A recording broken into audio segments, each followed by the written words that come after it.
रेणुका, जिसका अगले दिन 12वीं का एग्जाम है, वो अपनी दोनों दादी को देखकर बेहोश हो गई थी। इसे जैसे तैसे होश में लाया गया, पानी वगैरह छिड़का, और जब ये होश में आई तो उन दोनों को देखकर डरने लग गई। दोनों दादी ने पूछा कि भाई तू डर क्यों रही है, ऐसा क्या देखा है? तो कहती है, दादी आपके सिर पर मैंने अभी भी उसी का हाथ देखा था, वो आपके पीछे छुप गई है। अब इन दोनों ने पूरे कमरे में देख लिया, पूरे कमरे में कुछ भी नहीं, बस पैर की छाप तो आई थी। दादी ने अपने सिर पर जैसे ही हाथ लगाकर देखा तो ये सारे बाल गीले कैसे हो रहे थे, और कुछ कुछ इसमें हल्दी की महक भी आ रही है। यानी जो हमने हल्दी पानी का घोल बनाकर दरवाजे पर रखा था, उस पे जो चलकर आया है, उसके साथ एक कोई जानवर जैसा भी जरूर है, जो दो हाथ और दो पैर पर चल रहा है। ये जो चीज है ना, इसे कई नामों से लोग जानते पहचानते हैं। देखिए, भूत प्रेत, राक्षस, डायन, जिन्न, इन सभी को कह सकते हैं अपने आप को दिखाने का एक अलग तरीका होता है। डायन अलग रूप में दिख सकती है, पिशाच अलग रूप में, ब्रह्म राक्षस अलग है। अब ये जो दोनों दादी हैं थोड़ी कंफ्यूज हो गई कि हम तो ये मानकर चल रहे थे जिसे हमने देखा है, जो अभी तक हमें लग रहा था वो डायन है, लेकिन अब तेरे बताने से। खैर, नमस्कार, जय भोले, मेरा नाम नितिन, ये है चाचा के फैक्ट्स, कहानियां सुनाता हूँ। अगर आपने इससे पहले वाला भाग नहीं देखा तो उसे देख लीजिए, तभी आप समझ पाओगे कि ये आज हम कौन सी कहानी के बारे में बात कर रहे हैं। अभी फिलहाल चैनल का इंट्रो, फिर उसके बाद आकर कहानी पूरी करते हैं। कहीं नहीं जाना, पूरी कहानी सुनना। जय भोले।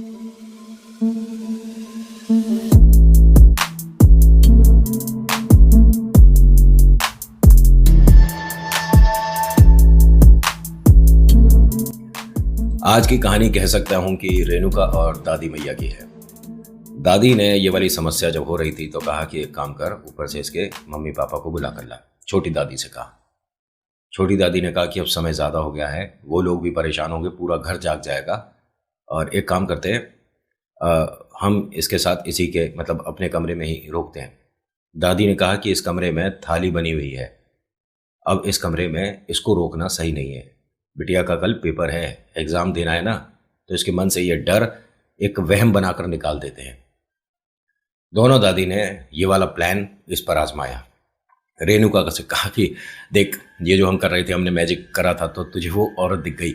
ये जो तेरी छोटी दादी है ना, ये गुजर गए लोगों को बुलाकर उनकी आत्माओं से बात करना जानती है। तो हमारे गांव से ना कोई चाहता था अपने पिता से कोई सवाल करना, तो ये वो कर रही थी। उसके चक्कर में हमसे कुछ गलत पढ़ दिया तो कोई तुझे बुरके में औरत दिख गई। तो दादी, आप ये सब क्यों कर रहे हो घर में? मैं पापा मम्मी से कह दूंगी। देख देख, ये तो हम सबकी आपस में बात है ना, तू बिटिया किसी से कुछ ना कहियो। एक काम कर, तू सो जा, कल पेपर है। हाँ, मैं जाती हूँ, कल एग्ज़ाम भी है, और अभी तक देखो मैं सोई भी नहीं हूँ, इससे अच्छा तो मैं पढ़ ही लेती। नहीं नहीं, अब पढ़ने की कोई ज़रूरत ना है। हल्का सा ना मुंह को गीला कर, ये तेरे चेहरे पर तमाम डर और पसीना दिख रहा है। और पानी पीने आई थी ना, एक लोटा पानी भर ले, एक पी के सो जा, और अपने सिरहाने रखकर हनुमान चालीसा करके सो। इसने एकदम पूछ लिया, मैं मतलब इस वक्त हनुमान चालीसा क्यों करूंगी? बेटा, तेरे को याद है पूरी या ना याद है? हाँ हाँ, बिल्कुल याद है, मुझे तो एकदम कंठस्थ है। क्यों? मेरे कहे से, क्योंकि इसने देख पता नहीं किसे बुलाया है, घर में वो कितनी देर रुकेगा, और ये भूत प्रेत आ रहे हैं हमारे घर में। देख, बार बार ये चीज मत बोल, कोई भूत प्रेत नहीं होते। तू अपने कमरे में जा, दरवाजा बंद कर ले। ये गई, दरवाजा बंद किया, और वैसे तो दादी ने कहा था कि चालीसा पढ़कर सोना, लेकिन ये शायद उस कमरे में आते के साथ ही नींद में आ गई। इनका ये कहना है कि जैसे ही मैंने आकर दरवाजा बंद किया था तो पानी का लोटा लाना भूल गई थी। जैसे ही मैं पलट के जाने को हुई, मेरा दरवाजा वहां था नहीं, वहां दीवार थी। मैं दीवार पर इस तरह से हाथ लगा लगा कर देख रही हूँ, और दीवार को ऐसे ठोक रही हूँ कि यहाँ तो दरवाज़ा था। और दादी अम्मा की आवाज़ आ रही है कि अरे दरवाज़ा क्यों पीट रही है, अब क्या हो गया? बाहर से वो दोनों दादी बोलती हैं कि दरवाज़ा क्यों पीट रही है, और मैं घर के अंदर कमरे में अपने बेचैन हो गई कि इसमें कोई दरवाज़ा ही नहीं है। सिर्फ चारों तरफ दीवारें थी, दो दरवाजे थे इस कमरे में, एक भी नहीं दिख रहा। मैं चीख रही हूँ, चिल्ला रही हूँ, और वो बार बार कहते हैं कि दरवाजा खोल के बाहर आजा, क्या हो गया? और मैं बस अंदर वाले कमरे में चिल्लाए जा रही हूँ। मेरी चीख और मेरा परेशान होना, मेरी आवाज़ इतनी ज़ोर की थी कि ऊपर वाले घर में सभी को आवाज आ गई। मम्मा, पापा, छोटे चाचा, सब लोग भागते दौड़ते नीचे वाले घर पे आए। अम्मा दरवाजा खोलिए, अम्मा दरवाजा खोलिए। उन्होंने कहा काम कर, फटाफट से ये थाली उठा और टॉयलेट में जाकर इसे फेंकिया जा। लेकिन इन लोगों को पता, अरे तू फेंक पहले, ये कहां से आ गए और ये चिल्लाई क्यों है कमरे में, मुझे कुछ नहीं समझ आ रहा। उन्होंने, छोटी दादी ने फटाफट से वो प्लेट हटाई। भाई 100 बातें होंगी, क्या कर रहे थे ये सब, कुछ क्या होता है। उन्होंने आकर दरवाजा खोला। अब मम्मी, पापा, चाचा सब लोग आए। इसका बड़ा भाई भी आया जो कॉलेज में है। क्या हुआ, ये चिल्ला क्यों रही है? रेणुका दरवाजा खोल। और दरवाजा अंदर से बंद है, हम दोनों भी परेशान है, पता नहीं क्या हुआ है। रेणुका दरवाजा खोल। अब रेणुका अंदर दरवाजा ढूंढ रही थी। जैसे ही इसने बोला ना, पापा मुझे दरवाजा मिल नहीं रहा, इसके भैया को चिंता हो गई कि ये क्या बोला इसने, दरवाजा नहीं मिल रहा, हम दरवाजे के सामने ही तो खड़े हैं। अम्मा जी क्या कह रही है ये? अम्मा ने कहा कि देखो ज्यादा कुछ पूछो मत, दरवाजा तोड़ दो। इसके भाई ने बहुत कोशिश करी, लेकिन एकदम से तुरंत से तेज ये पिक्चरों में काम होता है, असलियत में नहीं होता। भाई ने कहा कि एक काम करिए, मेरे साथ कोई और भी कोशिश करिए और दरवाजे को पूरे जोर से। जैसे ही इन्होंने पूरा जान लगाकर दरवाजे में धक्का मारा, अंदर रेणुका के चिल्लाने की आवाज आ गई। रेणुका से कहा कि बेटा दरवाजे से थोड़ा हटकर खड़ी हो। तो उसने कहा मुझे दरवाजा दिख ही नहीं रहा है, मैं तो बस जहां पर किताबें रखी थी वहां पर खड़ी हूं और मुझे अभी कमरे में ही किसी ने धक्का दिया है।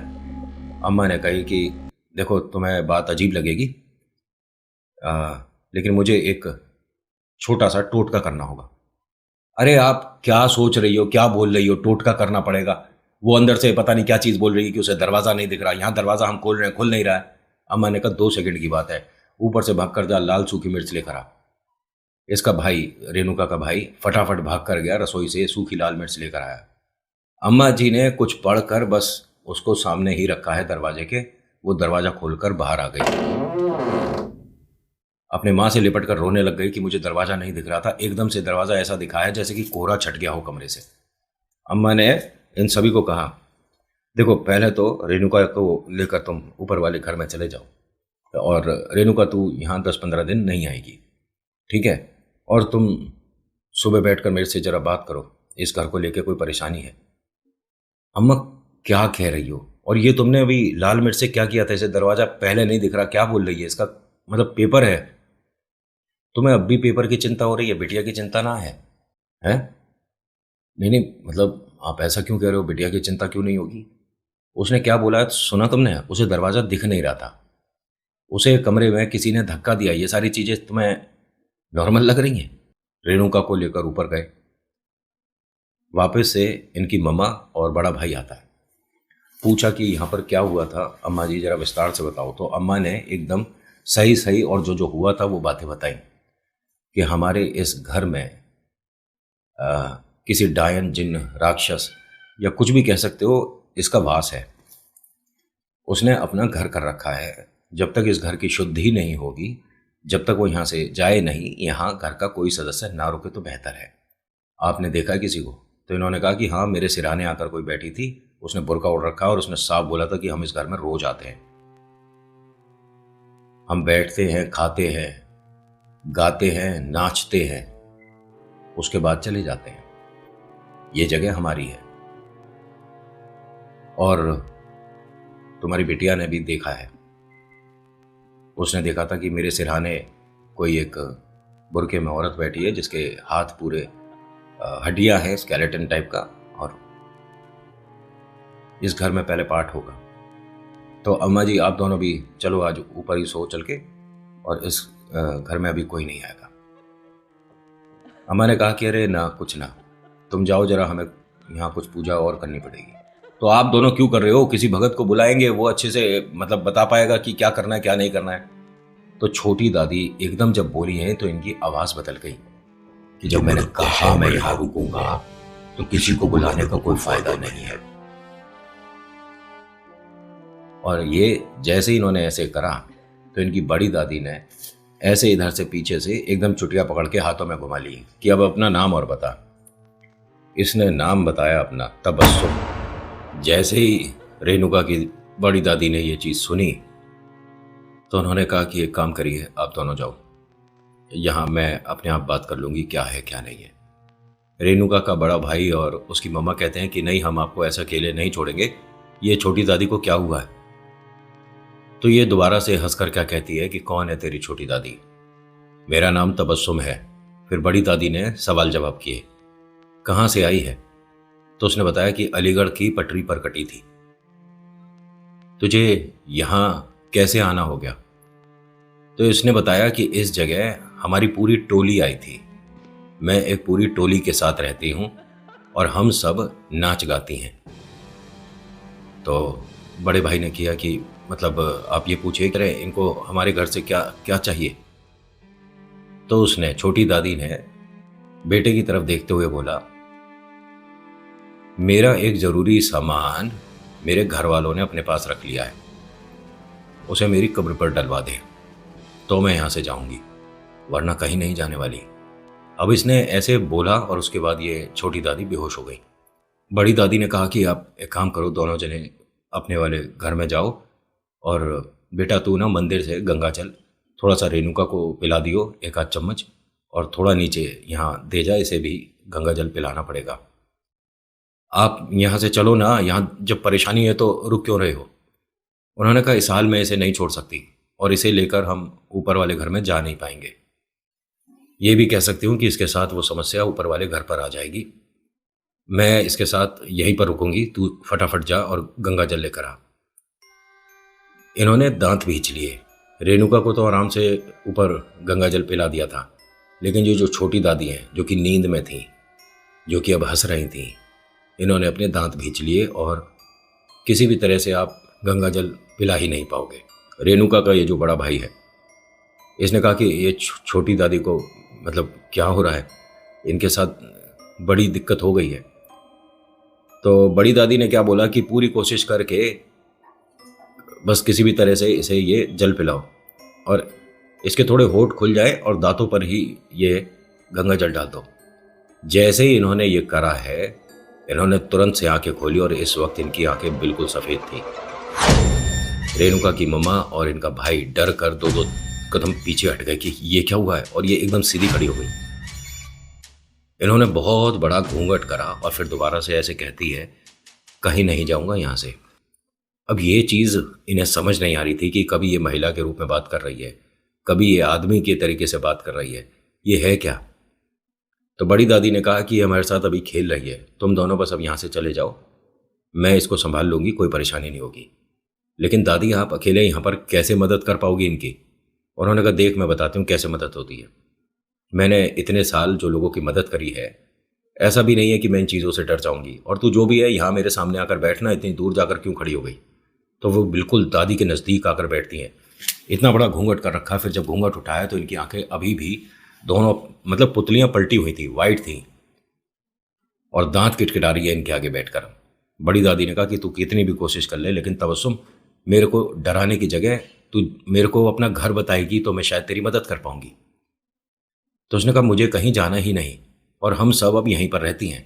हम रोज आती हैं, खाती हैं, नाचती हैं, गाती हैं और चली जाती हैं।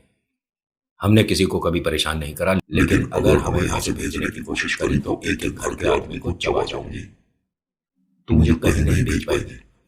तो बड़ी दादी ने कहा कि अभी तूने बोला था कि तेरा कोई सामान तेरे घर वालों ने रख लिया है, उसे हम तेरी कब्र पर अगर छुड़वा देंगे तो तू ये घर छोड़ देगी।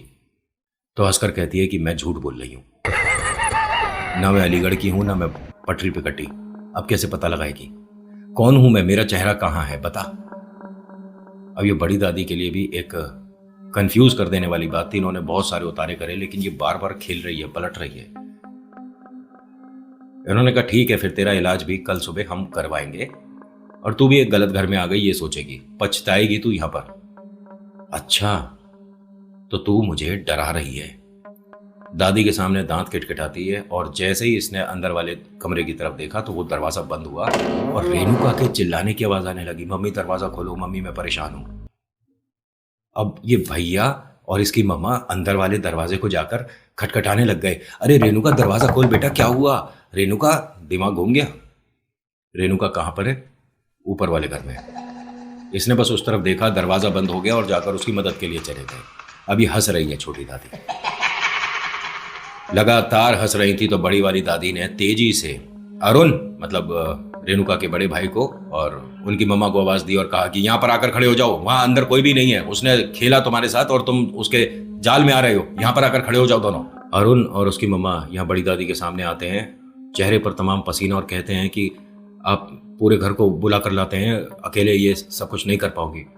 उन्होंने कहा देख मैं क्या जानती हूँ, एक काम कर, अपने जूड़े में से पिन निकाल कर मुझे दे। रेणुका की मम्मा को बोला। रेणुका की मम्मा ने जूड़े से पिन निकाल कर दी और कहा अपने अरुण बेटे को मतलब अपने पोते को कि इसके हाथ अच्छे से पकड़ ले। हाथ अच्छे से पकड़ लिया तो वो जो पिन है वो थोड़ी सी खुल जाती है ना, तो वो खुली पिन इन्होंने इनके पैर के अंगूठे पे लगाई और कुछ पढ़ा। ये एकदम नॉर्मल होकर बैठ गई। अरुण से बोलते हैं कि बेटा अपने हाथ से जरा कलावा खोल। इसने तुरंत से जो कलावा पहन रखा था वो सारा खोल कर अम्मा जी को दे दिया। अम्मा जी ने सिर्फ एक हाथ में इनके कलावा बांधा कुछ पढ़कर। ठीक है, ये एक तरह से उतारे का मंत्र होता है और ये वही कर सकता है जिस पर भैरव बाबा का हाथ होता है। ठीक है, ये मैया ने मतलब जो बड़ी दादी हैं इन्होंने इतने लोगों की मदद करी है कि इन पर आशीर्वाद है। माँ भवानी का भी आशीर्वाद है और बाबा भैरव बाबा का भी आशीर्वाद है। इन्होंने धागा बांधा, ये नॉर्मल होती हैं। इनका शरीर एकदम ऐसा मतलब जैसे बर्फ जैसा ठंडा हो रहा था। अब ये ठीक है, तुम दोनों जाओ और घर में किसी के साथ जिक्र मत करना, कहीं ऐसा ना हो ये कह दें कि छोटी दादी पे समस्या है तो इन्हें गांव भिजवा दो। हमारे घर में इस सोच के भी लोग हैं, ये कहीं ना जाएगी और अगर ये गुजर गई तो मैं भी जिंदा नहीं रहूंगी। इसने हमारे घर परिवार के लिए कितनी समस्याएं अपने सिर पर उठाई हैं तुम सबको पता है। जाओ यहाँ से। वो दोनों चले गए। रेणुका ऊपर आराम से घर में सो चुकी थी, उसे नहीं पता। सुबह हुई, सुबह तक ये भी छोटी दादी भी नॉर्मल रही। रेणुका अपने एग्ज़ाम के लिए जा रही थी, उसे दही चीनी खिलाई गई और वो सबसे आशीर्वाद लेकर जा रही थी। तो इस घर में जब आ रही दादी ने रोक दिया, 1 मिनट रुक बिटिया, गेट के बाहर ही रह, मैं आ रही हूँ। तो बड़ी दादी इस गेट के बाहर आती हैं, आशीर्वाद देती हैं और कहती हैं कि गाड़ी में बैठ और सीधा जा। और छोटी दादी से भी तो आशीर्वाद ले लूँ, मेरा आज एग्ज़ाम है। ना ना, वो अभी सो रही है, तू जा। छोटी दादी सो नहीं रही, वो तो देखो खिड़की से झांक रही हैं। आंटी राम राम, मेरा एग्जाम है, मैं जा रही हूँ। दादी मैं जा रही हूँ। तो बड़ी दादी ने कहा 1 मिनट, तूने छोटी दादी को आंटी क्यों बोला है? नहीं नहीं, कोई और भी थी ना उनके साथ, तो मैंने उन्हें आंटी राम राम बोला था। उनके साथ कोई और भी दिख रही है तुझे? हाँ अच्छा, वो आई होगी, उसकी दोस्त है, मिलने आई है सुबह सुबह। तू एक काम कर, गाड़ी में बैठ और यहाँ से निकल जा। यानी इसे साफ साफ ये दिन में दिख रही है। भूत प्रेत तो अक्सर लोगों ने बताया ना कि रात में दिखते हैं, अंधेरे में दिखते हैं, सुनसान जगह पर। ये तो चलती रोड है, दिन है, और इसे वो दिख रही है। प्रेत का कोई भरोसा नहीं, कब पलट जाए, कब झूठ बोल दे, कब चबा जाए। अब यहां बड़ी दादी ने जब रेणुका चली गई और घर के सभी लोग काम पर चले गए, तो अरुण को, ये जो रेणुका का बड़ा भाई है, उसे कहा कि बेटा आज तू कॉलेज मत जा और तेरी थोड़ी मदद की हमें ज़रूरत पड़ेगी। उसने कहा हाँ हाँ बिल्कुल, छोटी दादी को जो परेशानी है जब तक सही नहीं होती मैं कहीं नहीं जाऊँगा। इसने जब बोला तो ऊपर वाले फ्लोर पर मतलब जो छजली होती है उसी से टिके हुए खड़े थे रेणुका के पापा। इसके चाचा एग्ज़ाम दिलाने गए थे, तो उन्होंने ऊपर से ही ऐसे पूछा कि अरे क्या हो गया, कौन सी परेशानी हो गई छोटी दादी को, कहाँ नहीं जाएगा, क्या हुआ? तो उन्होंने कहा आप एक बार नीचे आइए।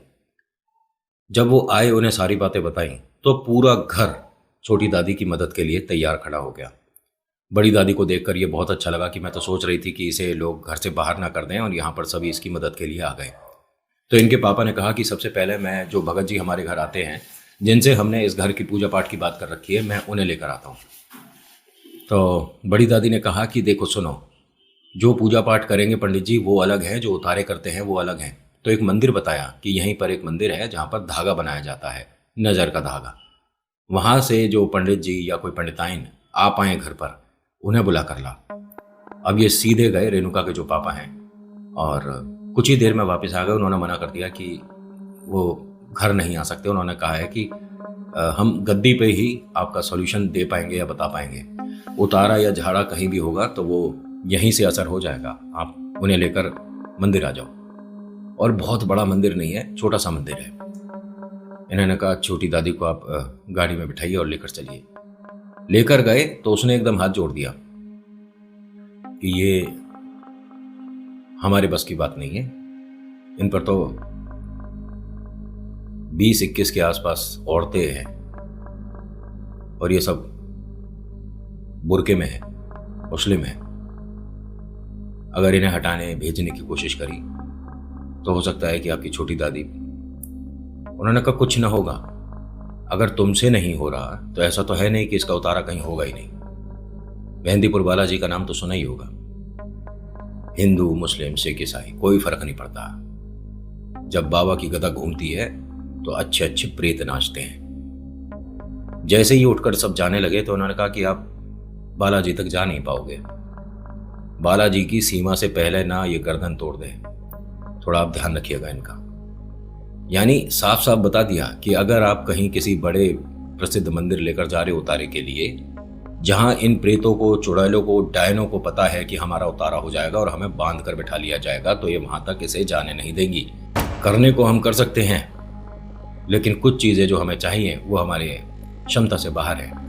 हर किसी ने हर सिद्धि नहीं करी होती और इन्हें वही ठीक कर सकता है जैसे कोई बाल ब्रह्मचारी है और उस पर हनुमान जी की कृपा है, हनुमान जी की सिद्धि कर रखी है, 40 दिन पढ़ रखी है।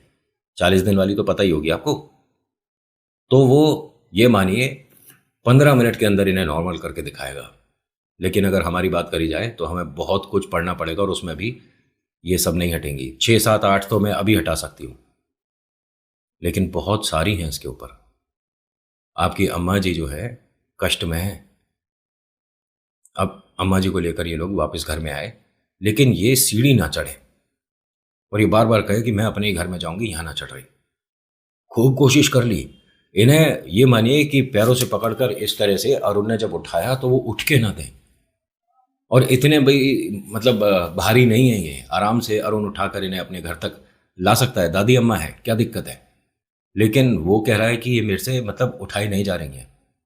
वो अपना वजन बढ़ा रही है। और क्यों ना बढ़ाए, कितने बताए इसके ऊपर? 5 हैं, 4 हैं, 2 हैं, कितने हैं? 21 प्रेत हैं। 21 महिलाओं का वजन कितना हो गया, जिसमें कि वो जानबूझ के अपना वजन बढ़ा रही है। अरुण क्या, अरुण के जैसे ना जाने कितने लग जाओ, किसी के बस की बात नहीं होगी। उन्होंने मना कर दिया कि मैं सिर्फ अपने वाले घर में जाऊंगी और कहीं ना जा रही। इन सबको हटाते हुए वो नीचे वाले घर में आई और जमीन पर आकर लेट गई। सभी को लगातार देख रही हैं, हंस रही हैं और कह रही है कि मैं बहुत समय से सोच रही थी कि किसी के माध्यम से बात, और अब मैं यहां से कहीं नहीं जाने की, तुम कितनी भी कोशिश कर लो। बड़ी दादी ने कहा कि एक काम करो, ऊपर मेरा फोन रखा होगा, फोन लेकर आओ। इनका फोन लेकर आए तो इन्होंने अपने गांव में किसी को फोन करा और बताया कि ऐसी ऐसी समस्या है, कोई है तुम्हारे जान पहचान में? तो उन्होंने कहा बिल्कुल है, हमारे गांव के जो मौलवी हैं वो अब तुम्हारे ही शहर में तो रहते हैं, एक बार उनसे बात कर लो, मैं नंबर भेजती हूँ। उन्होंने नंबर दिया, मौलवी साहब ने बात करी। मौलवी साहब ने कहा कि देखिए ऐसा है कि अकेले हम भी नहीं कर पाएंगे। ठीक है, आपने ये सोचकर मुझे फ़ोन करा कि कोई मुस्लिम है तो शायद मैं ही सॉल्यूशन दे पाऊँ, लेकिन मैं अकेले नहीं कर पाऊँगा इसे, मुझे किसी भगत की भी ज़रूरत होगी। जो आपके पंडित होते हैं उनमें किसी को यहाँ पर मेरे साथ बैठना पड़ेगा, तब ये हो पाएगा। जी बताइए, हम पंडित जी हमारे जो पूजा पाठ करते हैं उनसे बात करवा देते हैं। उन्होंने कहा आप बात करिए पहले और फिर मुझे बताइए। जो इनके घर पर पूजा पाठ करने आते थे, इन लोगों को पता ही नहीं कि उन्होंने सिद्धियां कर रखी हैं।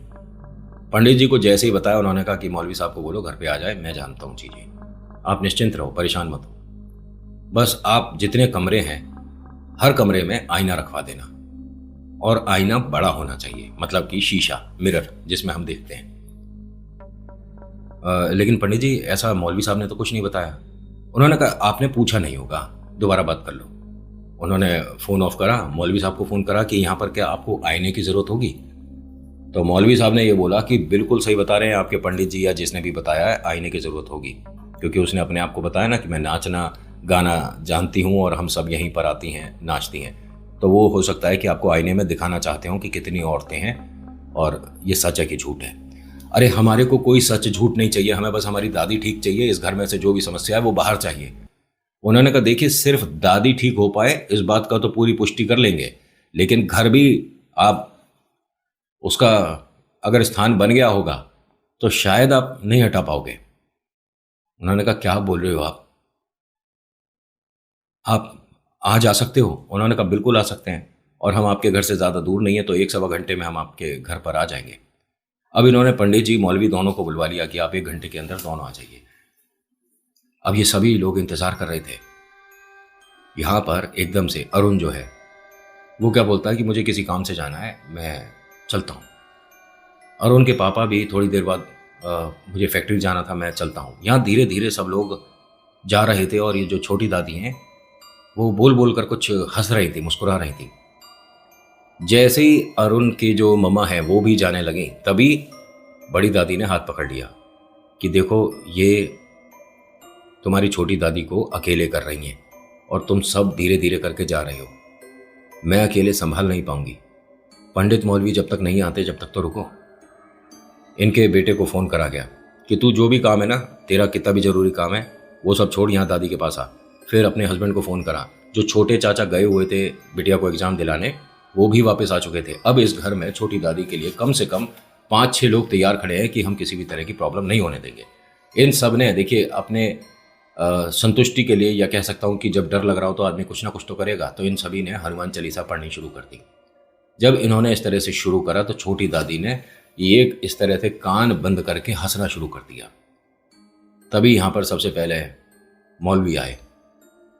मौलवी ने घर में कमरे में आते के साथ ही देख लिया, समझ लिया कि क्या चीज़ें हैं। इनसे कहा कि जो जो चीज़ें हुई हैं, जैसा जैसा हुआ वैसा बता रहा हूँ, मुझे नहीं पता कि क्या है, कैसे होता है, या क्या ज़रूरी था, ठीक है। मौलवी ने कहा कि आपको 11 अगरबत्ती के पैकेट लेकर आने हैं, और आईने की व्यवस्था भी नहीं हुई है क्या? फटाफट से आईने लेकर आओ। तो जितने कमरे हैं, यानी 4 कमरे हैं, तो 4 आईने आपको लेकर आने हैं।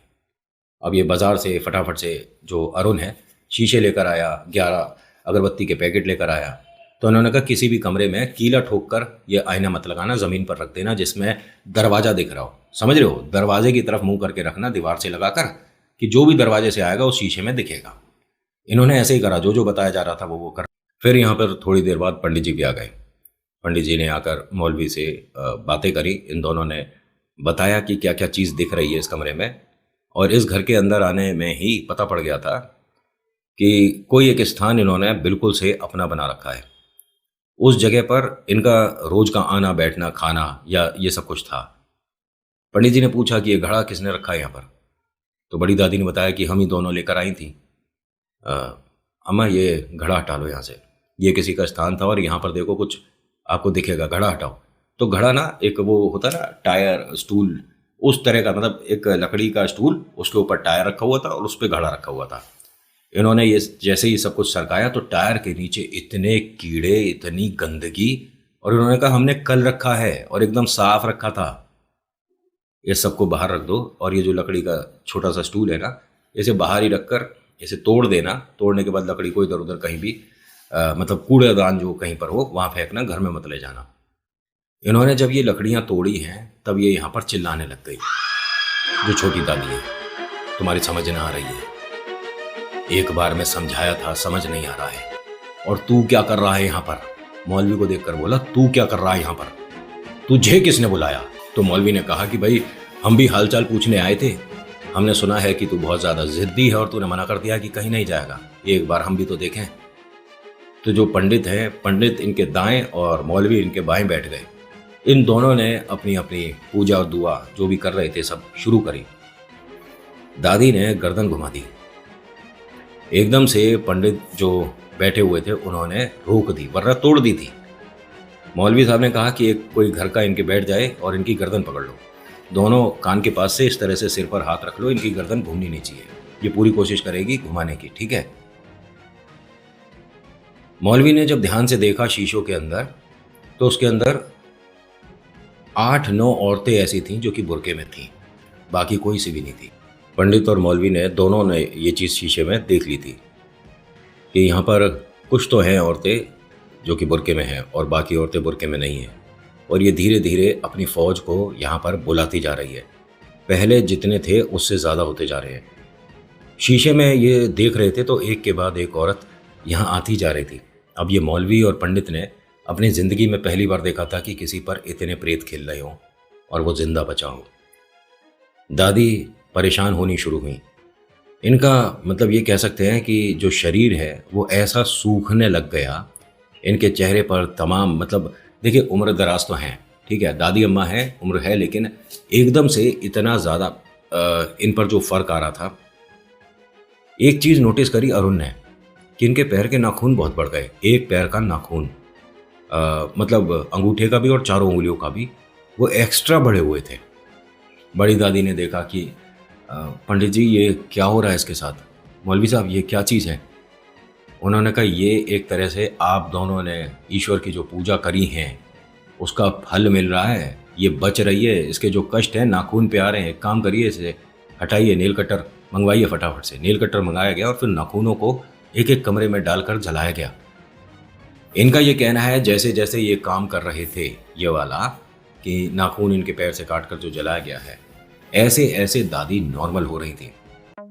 फिर मौलवी ने जो इनके तरफ से होता है, उतारा ही बोलूंगा मैं, तो मुझे उस चीज़ के बारे में पता नहीं कि आप उसे क्या बोलते हो, ठीक है, वो किया। यहाँ पंडित जी ने अपना जो पूजा पाठ किया, उतारा किया, वो करा।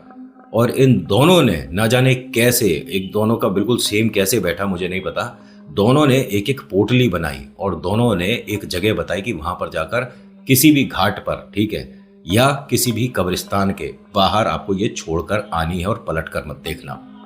जैसा पंडित जी ने बताया, मौलवी ने बताया, इन लोगों ने वैसा किया। पंडित मौलवी दोनों ने एक तरह से इनको एक नया जीवन दे दिया था। लेकिन एक बड़ी बात बताऊं, उस कमरे में, उस घर में ये लोग शिफ्ट नहीं हो पा रहे। इस बात को समय बीत गया, मतलब इस घर में इन्होंने पूजा पाठ भी करा ली। मौलवी ने बता दिया कि उस प्रेत को, जिन्न को, चुड़ैल डायन को आपने एक तरह से मुक्ति भी दिलवा दी। आपके माध्यम से वो गई है तो घर में पैसों की बरकत होगी, खुशियां भी आएंगी और आई भी। लेकिन ये इस घर के अंदर शिफ्ट नहीं हो पा रहे। कहते हैं कि इस घर में अभी भी हमें ऐसा लगता है कि कोई औरत घूमती है। ऐसा तो नहीं कि सभी प्रेतों का तो इलाज कर दिया, लेकिन एक डायन अभी भी वहां है। आज की कहानी में इतना ही। कैसी लगी बताना जरूर। So thank you so much for watching. मेरा नाम नितिन, मुलाकात करूंगा एक नेक्स्ट वीडियो में। हर हर महादेव, जय भोलेनाथ। धन्यवाद।